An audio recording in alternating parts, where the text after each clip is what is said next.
வணக்கம். அனைத்து உறவுகளுக்கும் எனது இனிய காலை வணக்கத்தை தெரிவித்துக் கொள்கிறேன்.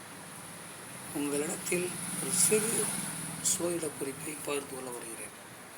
ஒரு ஜாதகருக்கு ராகு திசையோ அல்லது கேது திசையோ வருகிறது என்றால் அந்த காலகட்டங்களில் அந்த ஜாதகருக்கு தூக்கம் என்பது சரியாக இருக்காது.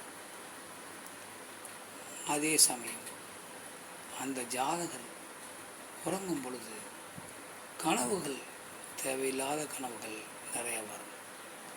அதே சமயம் அந்த ஜாதகர் உறங்கும் பொழுது கனவுகளில் அந்த ராகு கேதுக்களினுடைய பாம்பினுடைய உருவங்கள் அதிகமாக வரும்.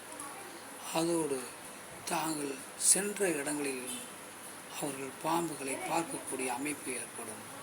அதிலிருந்தே தெரிந்து கொள்ளலாம் ராகு தசை கேது தசை அவர்களுக்கு நடக்கிறது என்று. நாம் இப்படி உங்கள் ஜாதகத்தில் இருக்கிறதா என்று பார்த்து கொள்ளுங்கள். உங்களுக்கு ராகு திசை கேது திசை நடக்கிறதா என்று பார்த்து கொள்ளுங்கள். பயப்பட தேவையில்லை. இதெல்லாம் அந்த ஜாதகருக்கு அந்தந்த காலகட்டங்களில் வரும். அதனால் கெடுபலன் ஒன்றுமில்லை. இதை தெரிந்து கொள்ளுங்கள். நாம் மற்றவற்றை அடுத்த வீடியோவில் காண்போம். நன்றி, வணக்கம்.